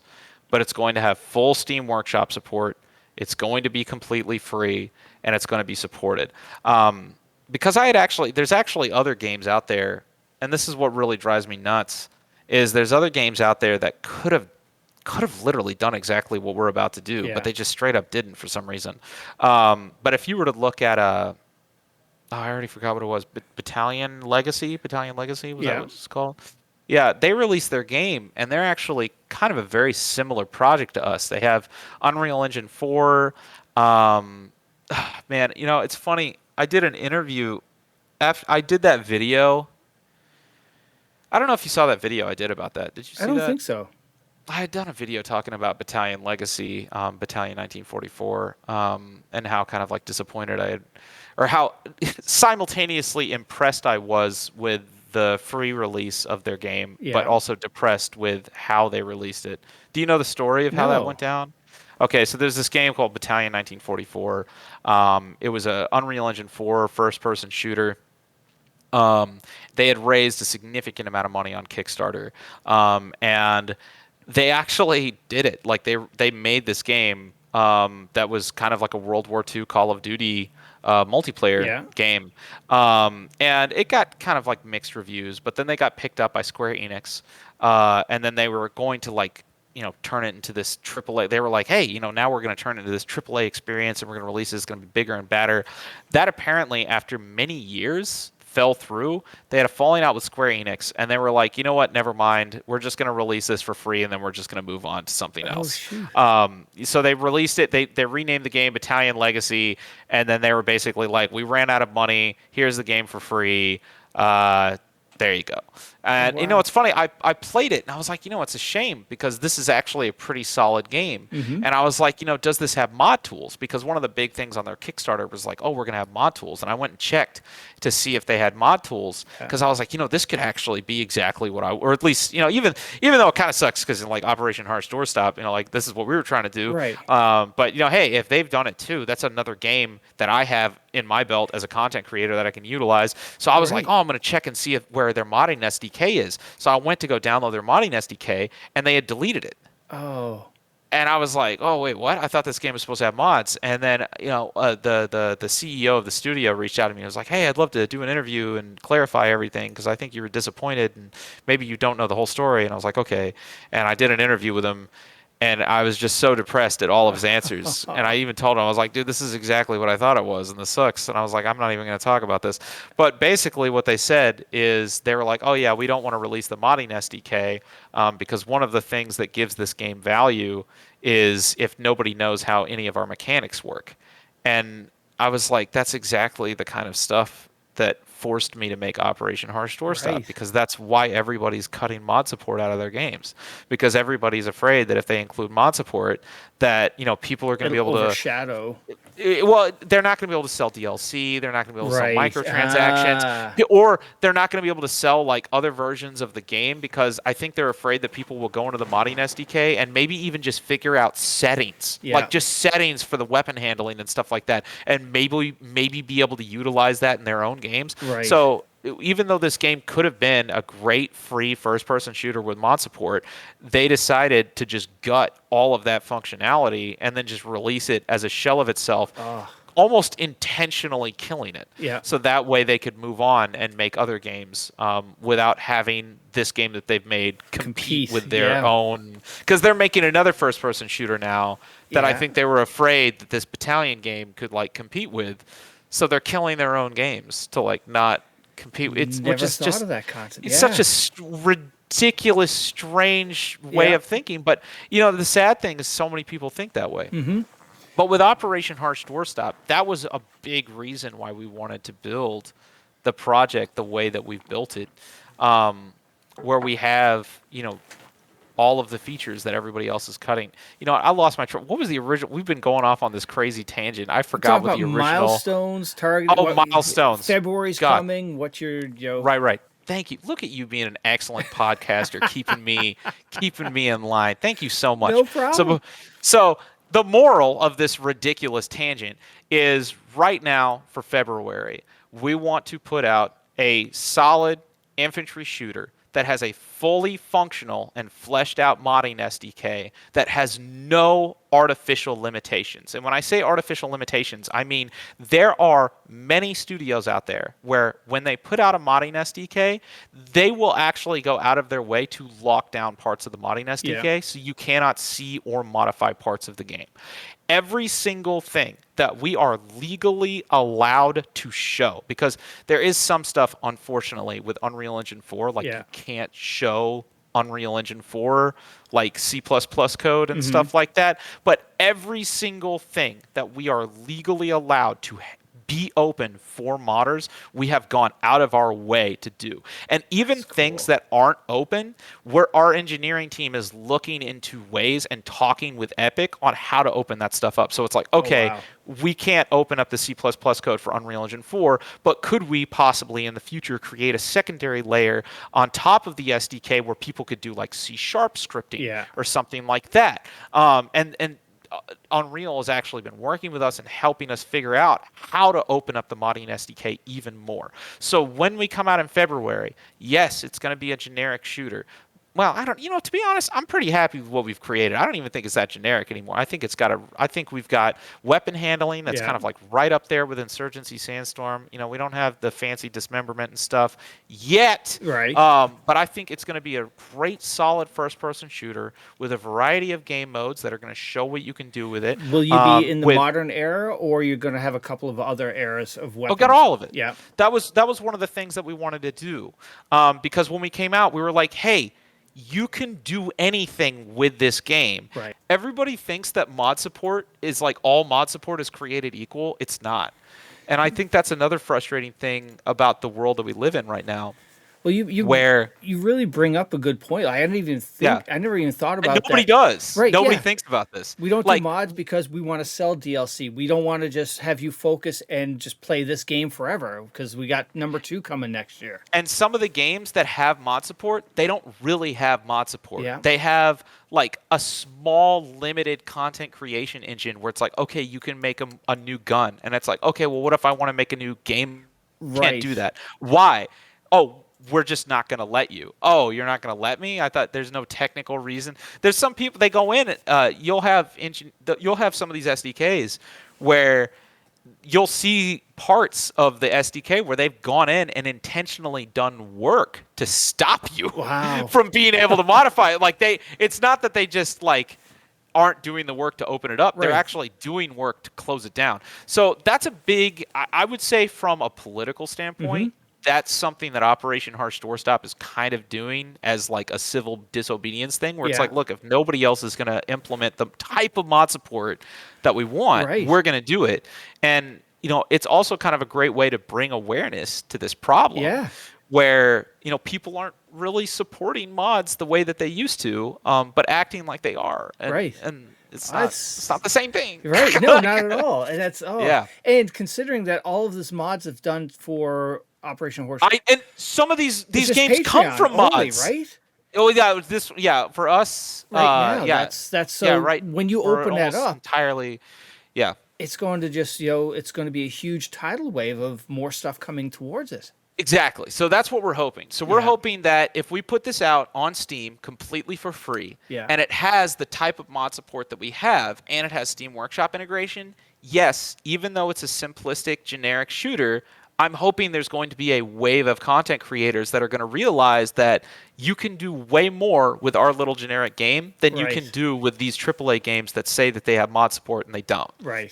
Like the kinds of things that you can do with Operation Harsh Doorstop is going to be more. Yeah. Not because we're better, but because we're literally the only people on planet Earth that are even letting anyone do this anymore. Yeah. Which is sad, but it's just the way things are. Right. Now I can understand why earlier you said you can count on your hand the amount of games that have mod sport, and it's And I can count on my hand even less the games that have full mod support. Like, to their credit, one of the games that has the best, most thorough, fully open mod support that you could possibly ask for is Arma. Yeah. Arma has hands down the best. Same with Valve and Half-Life 2 Yeah. and Gary's mod, the best, most open, comprehensive mod support that you could possibly ask for. Yeah. Very few studios do that. And Now, I think that's super commendable that they've done that. Do you think? I don't know if they regret doing it. I was just going to say that's my next question with Arma. Yeah, with Arma being so open, do you think that's why we haven't seen a new Arma because of all of the stuff that's come out of that? Dude, Arma is a whole different bag of worms. Oh, okay. So Arma is a completely different situation. And I think the reason Arma is such a completely different situation is because they are one of the few games that also has an entire ecosystem that they've built from the ground up. So we obviously utilize Unreal Engine, Yeah. but Unreal Engine is not ours. Right. But Unreal Engine is also super important. It's the only reason that we're able to develop all of the things that we've developed on such a budget. It's the only reason that Squad exists. It's the only reason Ready or Not exists. Arma, and I think one of the reasons that Arma doesn't have to worry about mod support as much is because if you create a mod in Arma, you think you're going to be able to just copy and paste that in Unreal Engine and make a standalone game? Fuck no. That's not happening. If you get really deep into Arma's ecosystem, you are stuck in Arma's ecosystem. They even have their own proprietary coding language and everything. So if you get really good at the scripting languages within Arma, that's not really going to translate. Like, you can get good at programming and you can learn like a lot about programming from scripting in Arma, but the language itself is not going to translate directly to other game engines, which I actually think they use a lot as a recruiting tool, because a lot of people who start modding for Arma end up getting jobs at Bohemia Interactive, mainly because they can't get jobs elsewhere. Right. Because they just spent all this time learning how to use lived, Arma. yeah. Like, they can't. That doesn't translate. So now with Arma, they've now created their infusion engine, which is again completely from the ground up, which is impressive. And I think one of the reasons there's not very many other games that have mod support like Arma does is I think part of Arma's business strategy is creating a engine that is widely adopted by a lot of people. I honestly think that's kind of Epic's angle as well. Yeah. There is, once you get to a certain tier, like once you get high enough up the commercial ladder or whatever the hell it is, I have no idea. Once you get high enough up the ladder, I think there's a tipping point where your objective is not monetization, It's just adoption. Yeah. It's like you need to get into as many hands your shit. Yeah. Like that's it. Like, and you look at Unreal, that's all they fucking think about right now. It's Yeah. not like every single day they're doing pricing cuts because it used to be like 5%, but then it's like, okay, less than that now. Okay, you can make $1 million and you don't even, we won't touch a cent. They don't give a shit. Yeah. They're like, everybody use our shit. Everyone. Now, Right. why do they feel that way? You know, I'll be honest, I don't entirely understand, but it obviously is working out for them. And I wouldn't be surprised if Arma is kind of looking at things the same way, where they're one of the only people in this entire industry that have their own proprietary system built from the ground up. Yeah. And I think a part of that is building an ecosystem that can be widely adopted, Yeah. which is why I don't know why they don't just make. I mean, I feel like at a certain point, Fortnite's completely free. Yeah. I feel like eventually Bohemia is probably going to have to go. Somebody's going to have to make a free product. That was one of the reasons I knew Operation Harsh Doorstop was going to have to be free, because I saw all of the way these things were going, and Yeah. it's like, look, it's not as important to try and milk money out of people. It's important to build a community and to Right. get this into the hands of everybody, so that way they can use it creatively. Yeah. The money can come later. Who cares? We'll think about that next. Yeah. The first thing is make a product that people can use for their own purposes, Right. to create things. And that's what I wanted to do with Operation Harsh Okay. Doorstop. Honestly, I feel like OHD and Epic's like vision is very similar. Yeah. So I don't know. I'm kind of hoping at some point they're going to see us and give us that mega grant. There Please. we go. Hey, Epic, please, mega grant. I love you, Epic. Please, mega grant.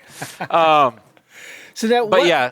what has been some of the more difficult things about developing your own game from scratch? Oh, Jesus Christ. Oh, God. Another hour. Oh, fuck. Yeah, dude, what are you doing? You gotta wrap this up, man. You're gonna I'm be here old. like I don't 6 have that hours. short attention I'm span pretty like sure I these- just tangented again. I have no idea. What was the original question? Oh, yeah, where we're going to be in February. I think I already answered that. Yes. But yeah, like generic. Yeah, okay. All right. Generic game that's more modifiable than anything that everybody can use as a platform. Even though we don't have vehicles yet, which sucks because, God, we're so close to getting vehicles in. If I just had like a little bit of extra money and Yeah. manpower and time, God, we could fucking had it. And I still plan on getting it, but I don't know. We'll see how early access goes, because people have to want this as much as I do. But in terms of the difficulty, Jesus, Where do you dude, start?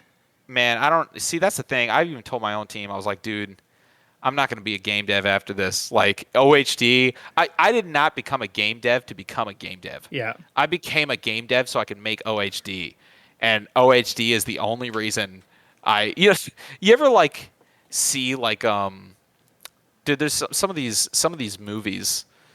I feel their pain. I was watching like a behind the scenes thing for like Star Wars. Yeah. And there was so much stuff that they had to do that was only used once, like ever. And you have these people that basically had to learn this brand new skill from scratch Yeah. and figure out this entire art form just to make this one scene, and then they'll never do it again for the rest of their lives. That's how I feel when it comes to learning game dev Yeah. in order to make OHD. It's like, I don't actually want to be a game developer. I just want to fucking stream games. But God, I had to become a game developer to make this stupid fucking game, because nobody else would. It's so stupid that I had to do that. All that But gaming yeah, hours it's- you've lost. all those gaming hours that I've lost. Don't remind me, dude. I could have been playing Project Reality right now. I could have been playing Project Reality. Oh, But, shoot. but yeah, no, seriously, it's been rough, man. Yeah. It has been, and like I could go down the rabbit hole of telling you all of the things that are rough. But the problem is the things that are rough are always constantly changing as well. Yeah.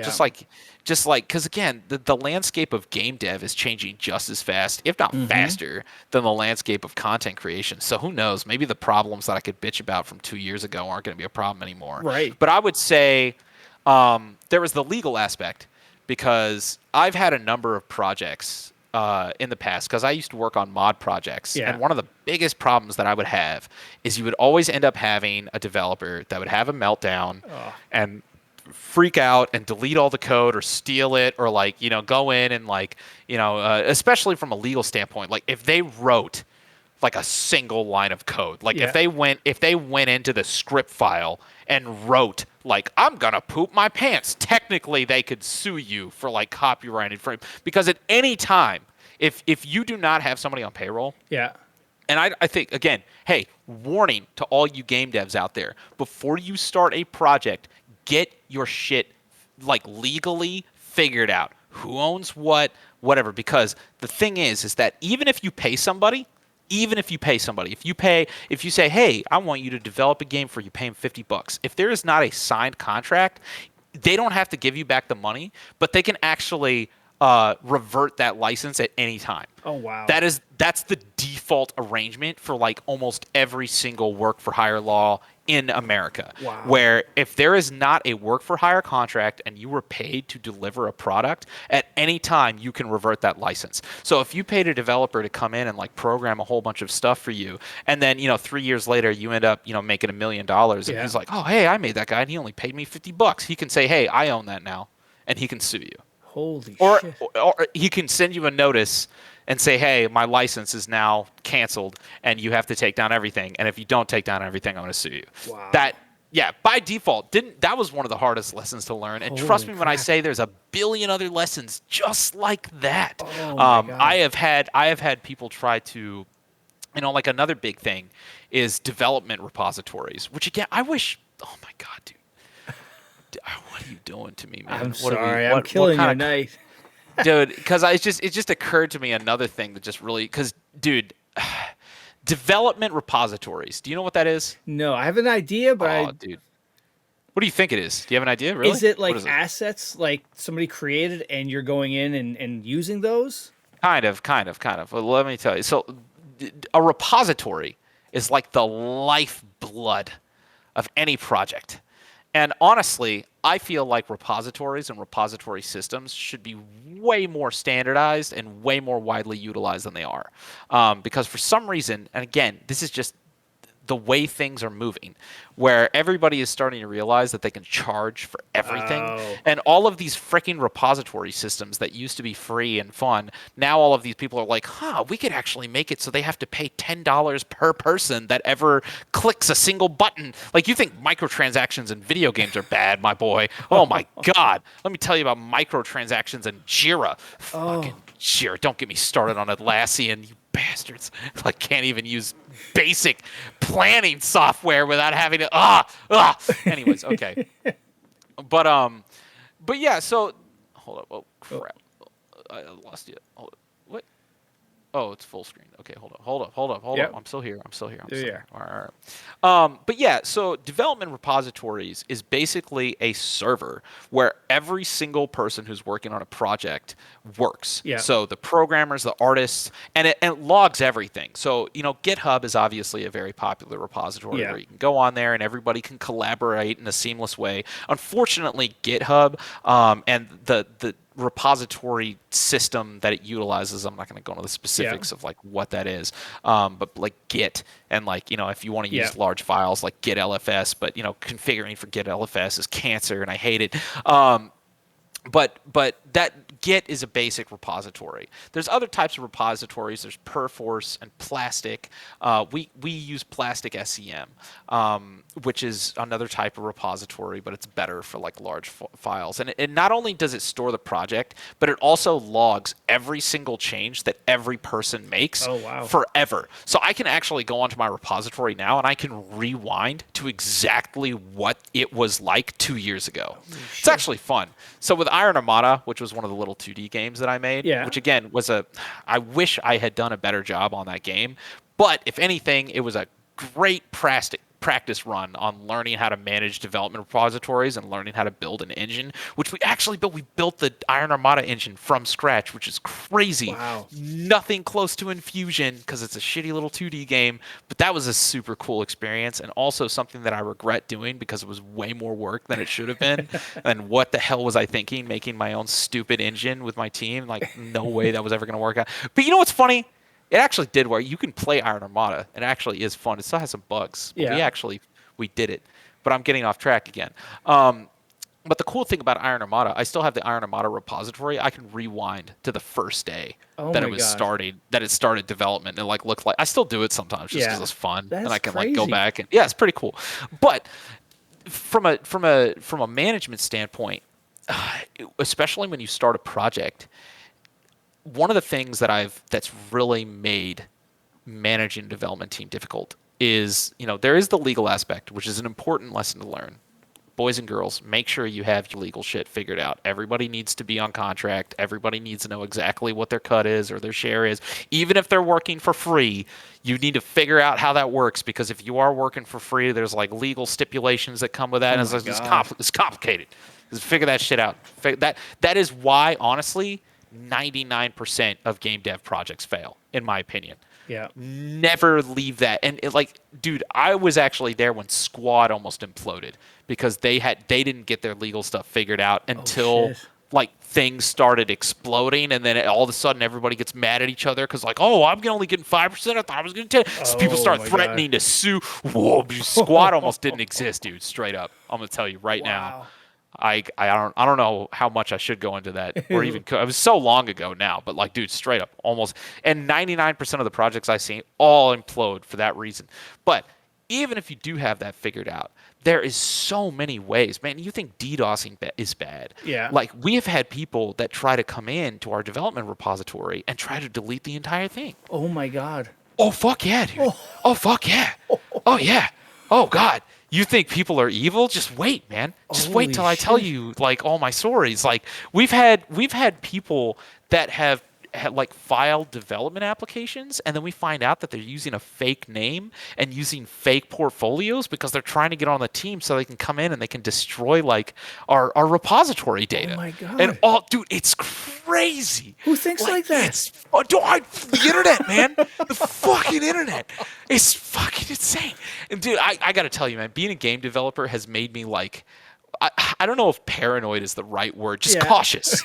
I am just so cautious of everybody now. Holy and we crap. have I have this whole vetting process now where basically we give people lower tier access to stuff that we expect them to try and fuck up. So that's what we do. We give them access to a fake repository just to see if they'll try and delete it. And then if they delete it, then we just fucking ban them and we never talk to them again. Oh but my that's God. happened before. We've done that before. We've set up fake repos. Wow. And then they try to destroy it. And then we're like, well, that's one of them. Come just fucking ban. Holy shit. Dude, it's been a goddamn adventure. Oh my God. That's wild. Oh man, it sucks, dude. It sucks. And yeah, and finding people, finding like-minded, good people that not even necessarily show up on time, but just don't straight lie to you. Dude, the amount of people that come in and accept money and then even the people that aren't malicious, because you got the people that are malicious. Yeah. That's a big one. And there's all sorts of ways that people can be malicious. Trying to delete your stuff, trying to DDoS. I mean, even just trying to go and lie about you, badmouth you, and stuff like that. That's not as big of a deal as deleting your repo, but it's still kind of annoying. But then you just have people. One of the biggest things is the people that are just straight up frauds. That's really frustrating. And I know that sounds like a pretty harsh word to use, but frankly, I mean it.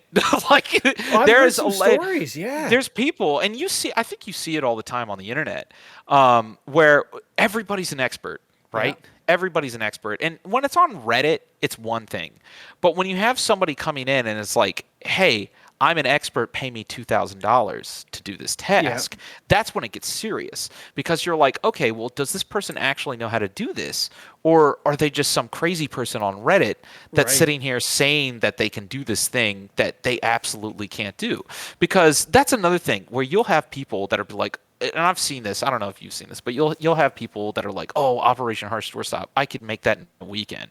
And it's like, motherfucker, then do it. Dude, show me, do it and show me how. I want you to not be lying right now. Yeah. I will pay, if you can make this in a weekend, I will straight up pay you. You have no idea. And most of, literally all of them, not all of them, but the vast majority of these people are lying. And the people who are not lying are currently on my team building this fucking game. But sorting through people who are not just completely aggressively full of shit is a whole task in itself. And especially when you get into stuff that's like highly technical. And again, I have to say, the lifeblood, one of the best people that I vetted and I found who has been absolutely great has been one of has been the main engineer is Jordan. Yeah. And I met him through Project Reality. I would say he's probably one of my it would be weird to say he's one of my best friends because we work together in but he's definitely been one of the most pivotal people in our business and in our career because he's one of the few people that has the technical know-how and is also a trustworthy person. Yeah. Because when you get into some of this high-level stuff, it's actually difficult to vet somebody because some of it is so complicated that the number of people who are even alive breathing on this planet that he could even tell you if they're full of shit or not is so low that it's very hard because you'll have people and they're like, oh yeah, network replication for this ballistic system, and you're like, dude, there's only going to be 3 people on the planet that even know how this works. I don't even know how this works, so it's like I'm just going to have to take your word for it. So there's a lot of people that you just don't know until you give them a contract to figure out if they're full of shit or not. Well, I gotta think it's even more harder because of the lack of people in the job market itself. Like, yeah, it's difficult. And, you got people on the internet, too, because that's another thing. Like, we're all a remote team. I would feel like it might be easier if I actually got to shake some of these people's hands. Like, if they came up and they looked like a crack addict, maybe it would be easier. I'll be like, okay, you probably don't know, but like, I mean, this could be what's that one like Robin Williams movie? Like, this could be a Good Will Hunting situation. Who knows? I don't know, but you do not look the part. But yeah, no, it gets really difficult to figure out who actually knows what they're doing and who is just singing you a song to either try to get money or clout. Because I think for some of these people, it's not always... I think what's dangerous is when the people who are lying about their own technical capability believe it themselves. And they believe that they're capable of something that they're just genuinely not capable of. Because sometimes it's not even that they're trying to defraud you of money. Sometimes they just want the clout. They just want the I don't know, the ego of it. And it's like, able to brag about it. But when you actually put them in a situation where it's like, hey, we need you to be able to perform and be able to do this, and they can't, it can cost people their jobs. Not just them, but like the other people that are relying on them to do it can cost them their jobs. It's bad. And part of my job is finding those people and figuring out how to weed them out. And figuring out how to separate them from that is a whole... I would actually say if there's a lot of things that I do for this project. I would say that is probably one of, if not the biggest thing that I do for this project, which I wish I could say is not as critical to a project. Because a lot of people ask me, when I got into game development, they were like, well, you're not... Because again, I am not a good programmer. I am not a good... But there's a lot of again, our animators, they don't know anything about how to animate. But then again, I'm not a great animator either. I'm not a really good... Like, I can do a bunch of other stuff in terms of like design and even the voice acting. I try to help out in as many places that I can. But a lot of people, they're like, what do you do? Like, what is something that you bring to the table? And it's like, look, honestly, I do a lot of business development and I do a lot of human resource management. And people are like, yeah, but like, is that so hard? And I was like, dude, let me explain this to you. The reason that I am so disturbed about the state of the industry is because for so many of these games, good management and good business development is the only thing missing. Like when you look at Battlefield 2042, what went wrong there? What How went could they wrong? fucked it up so bad? That's the fucking question, right? And that's the thing. Like, that's when I tell people, it's like, dude, I wish I didn't have to exist. I wish I didn't. I wish figuring out who is malicious, who is a fraudster, who is like, or trying to stop people from putting NFTs in OHD, or trying to stop people from putting in microtransactions, or convince. We've had so many like investors come to us and they're like, "We'll give you $2 million if you put in a battle pass," and it's like, "Haha, fuck you! I'm not gonna fucking do that." You know, like I am the person that didn't do that. Yeah. But for every person like me, there's probably 100 people in exactly my position that took the money Yeah. and put in those battle passes, that cut mod support, that laid off people that they had, that maybe paid somebody, like paid an engineer $1 million in order to develop a feature that engineer didn't know how to fucking make. Yeah. And a lot of these problems, I would say almost all of the problems in all of like the modern gaming industry, Yeah. like releases are all come down to bad business management. Wow. And one of the only things, literally one of the only things that I've done in order to make Operation Harsh Doorstop as successful as it has been, again, we're not the biggest game in the world, but I would count as what we've done so far as a success. We have a functional game that's done really well on Patreon. We've gotten way further than 99% of indie games that I've seen start Yeah. out there, so I'm proud of that. But literally the only difference between us and everybody else who has failed or made these is just not making these awful business decisions that all of these other companies are just plagued with Yeah. making over and over and over and over again. Yeah. And if there's one thing that I've brought to the table, it's just not doing those things, which you think would be so common sense. Right. You think would be so fucking common sense, and it's not. And it's not because nobody fucking does it. That's crazy. It's ridiculous. It's fucking ridiculous. I shouldn't have to exist. I shouldn't have had to become a game developer. I just wanted to be a goddamn streamer. Yeah. Oh, Why my couldn't EA just have their shit together and All just the- not make yeah. these stupid decisions? All they I had to wouldn't do have- was replicate Battlefield 4, update some Yeah. weapons, and that's it. They could have just put. Why don't they have mod support yet?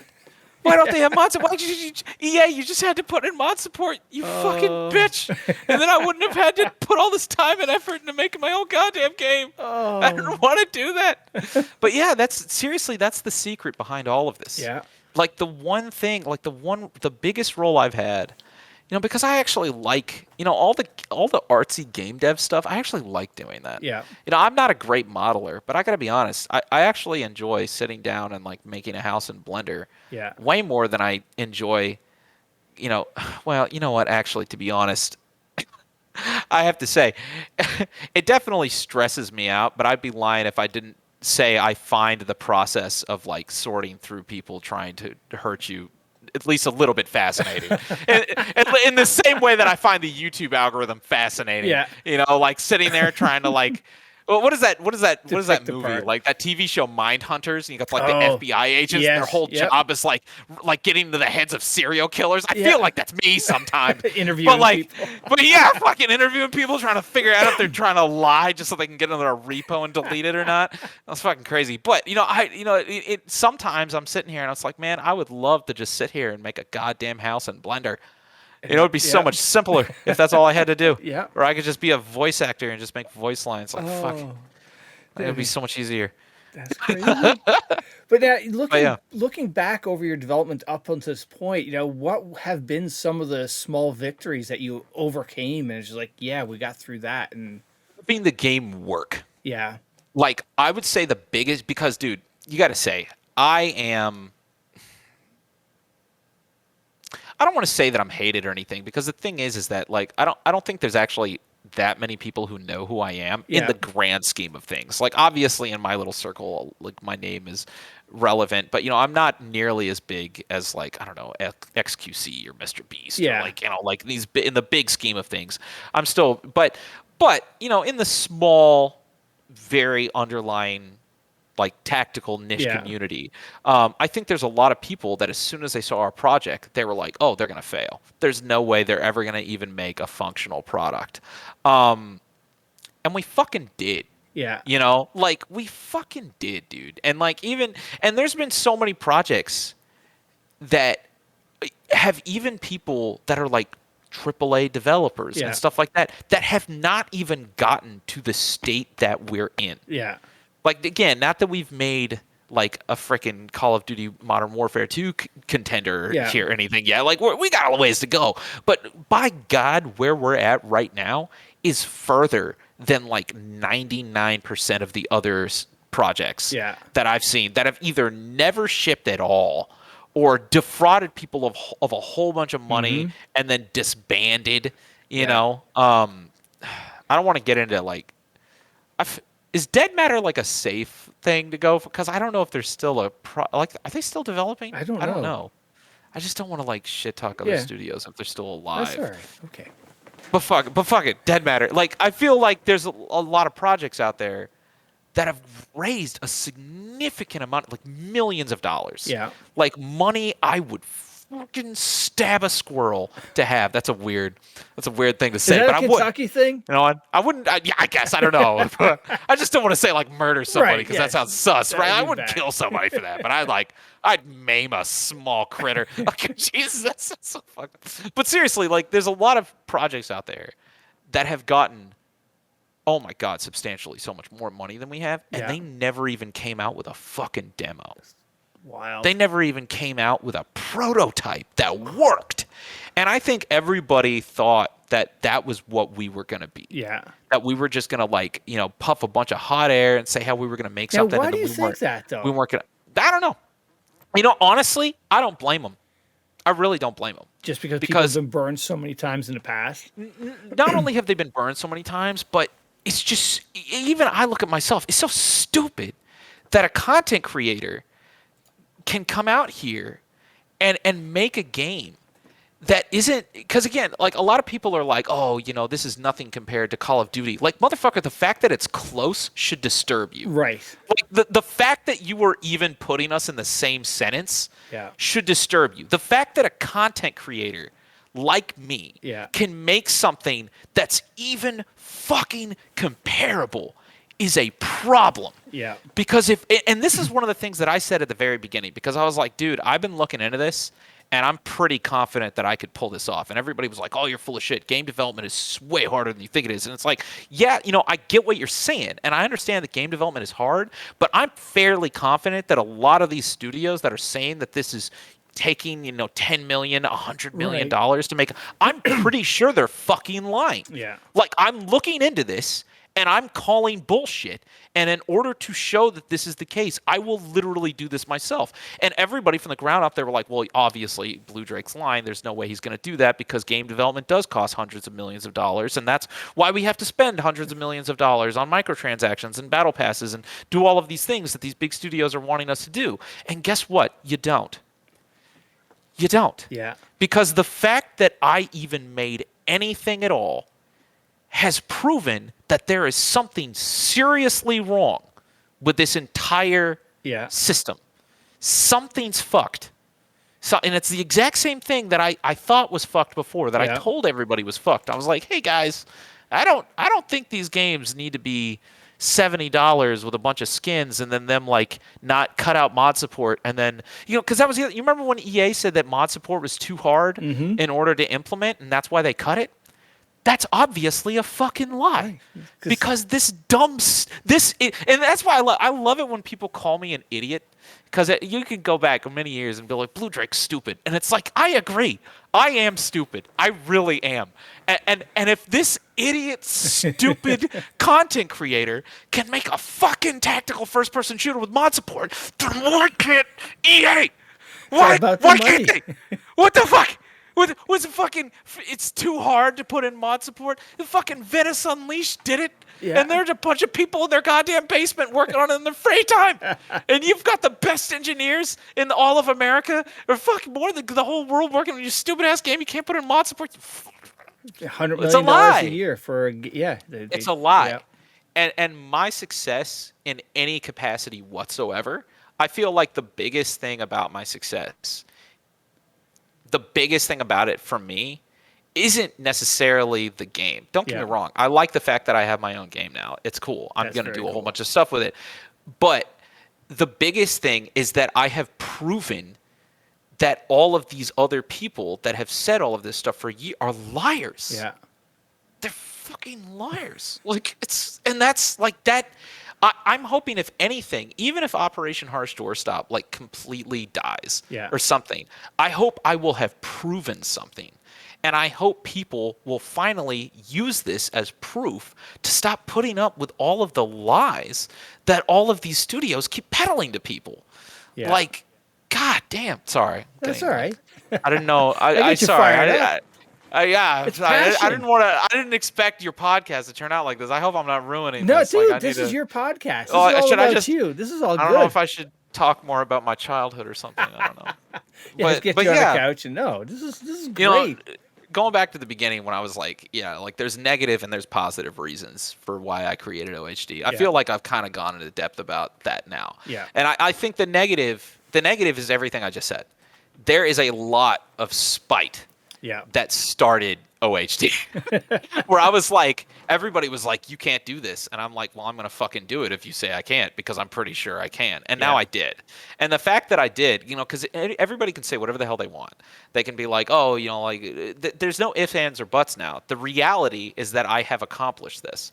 And we need to stop talking about whether or not I can accomplish this or whether or not someone like me can accomplish Yeah. this. We need to be talking about how I did it. Right. We need to be talking about how I did it and what that means for the industry, Yep. because that means something.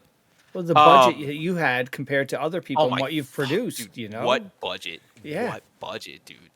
What I have funded this through like my YouTube ad rev and my sponsorship contracts. Yeah. And like the Patreon, which is again nothing. There's 1,000 people funding us on. Think about that. 1,000 people. Yeah. You could literally take 1,000 people, and with the right management and the right decision making, you could make a game exactly like we've made. Yeah. That's crazy. That is a fact now. Yeah. That's a fact. You put that in history books. That changes shit. Like that's huge. So like, yeah, if there's anything that's been a big milestone for me, getting to that point. Yeah. Showing people, and because I think we already hit that point for me. Like Yeah. people said we would not even be able to have a demo. We came out with a demo. Yes, it's not better than COD. It was never supposed to be. But the fact that it worked at all was that point for me. Yeah. Where I was like, look, I did it. Like, here it is. And how Like, about holy- now and- you have and it people worked. creating And now, stuff for it? That's got to be now- pretty cool.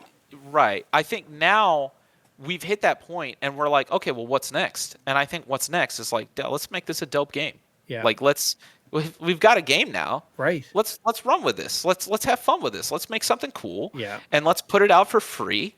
And let's do all the stuff that we said we were going to do. And people can take this and run into the horizon with it and do Yeah. whatever they want. so Make cool. mods, and then like, if people keep funding us, right? Yeah. Like who knows how long it's going to last. I hope eventually people are going to look at our story and they're going to look at what we've made and they're going to say, you know what? It makes more sense to fund these guys Yeah. than it does for me to shell out money for the next, pre-order of Right. God knows what. And because, dude, I want to add jets. I want to add helicopters. Yeah. I want to add, destructible environments. Like, I want to do all the shit, man. Like, I want to add in an inventory system that's fully fleshed out. So that way, it could be more like Arma. So Yeah. that way, you could still have your Battlefield game modes or whatnot. But then if you have a fully fleshed out inventory system for the back end for modders to use, that can do like Wasteland game modes and stuff. I Right. want to do all that. I want to do all of that. But you bring up a On- good point. Like somebody, instead of dropping the $70 on that, a reflash of COD, throw some money into Patreon and support people Yeah. like you to, How many streamers do you pay $5 a month for an emoji? Yeah.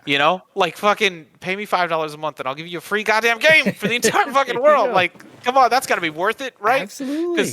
And I can fund that entirely for the same amount of money that maybe your run of the mill, upper level Twitch streamer Right, gets. yeah. Like the amount of money they get, like, and I think some people underestimate. Like some of these streamers, they make like $20,000, $30,000, $50,000 a month. Yeah. Like that's a lot of money. That's a Absolutely. lot. That could absolutely fund. Everybody's like, oh, putting in jets, that would take a lot. And it's like, dude, for 50 grand a month. Give me 50 grand a month. I'll show you what I can fucking do. You crazy? You crazy? And some of these studios, again, I think people don't realize, like, if you were to take, $10 million, let's do the math right now. Because some people are like, let's see, $10 million. $10 million divided by, let's say 2 years of development, right? Because that's the current rate. Yeah. So and this is like 2 year turnaround. So 10 million divided by 24. Dude, that's $400,000 a month. A month, dude, and that's a low end. Yeah. That's a low end indie studio that like they get a publishing deal. They get like anywhere from crazy. 5 to 10 mil, dude. That's if you were to ration that out, that's over $400,000 a month for the What could you do development with cycle. that? Yeah. Yeah, and then, and I'm sitting here asking for $50,000 a month, and we're getting like 7. Yeah. I'm sitting here developing on 7. And these guys are getting 400 a month. Are you fucking crazy? And we've made what we've made on 7. God, imagine what I could do with 400. Yeah. Oh my God, I can make this entire fucking game for 400.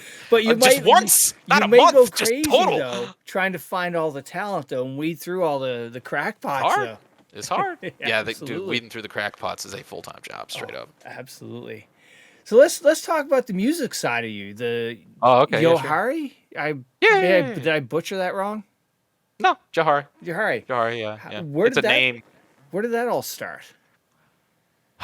In what capacity? From I mean, I already told you my whole backstory about like the music and things, but how did the band come together? What brought that together? Oh, well, honestly, the band has gone through 3 lineups now. Oh shoot. So I am the only original member. I founded the band with like 4 other guys. Yeah.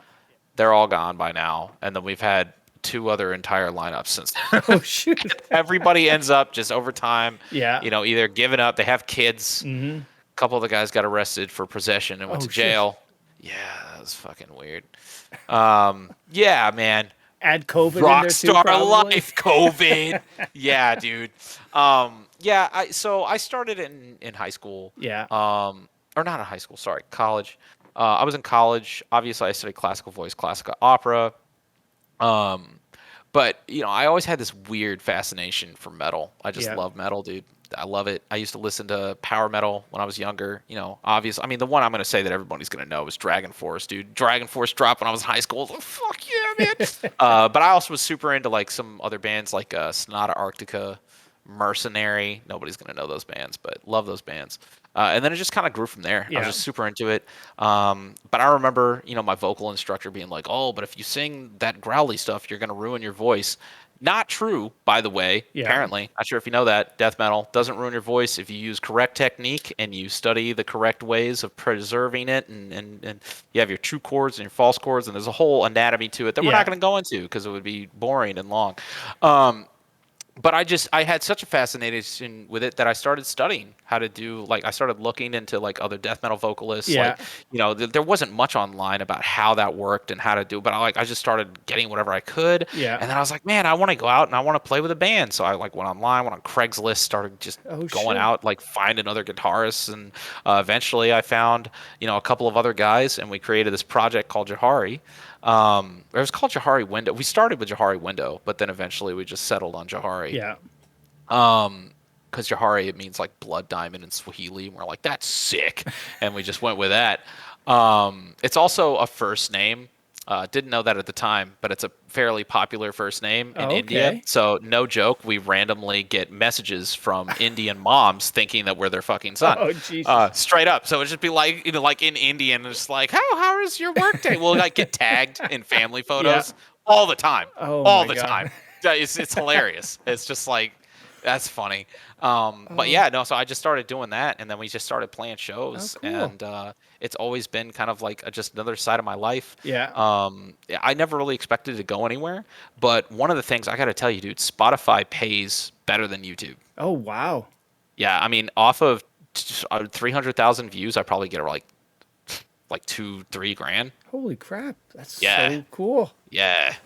So honestly, I mean, my Spotify probably, like Jahari, probably makes as much, if not more, than my YouTube channel does, depending on the month. I was going to ask you from a discoverability standpoint as a Spotify band. is huge. Yeah. Like the algorithm on there is probably popping off about as hard as YouTube or TikTok is. Like Oh, wow. That's so cool.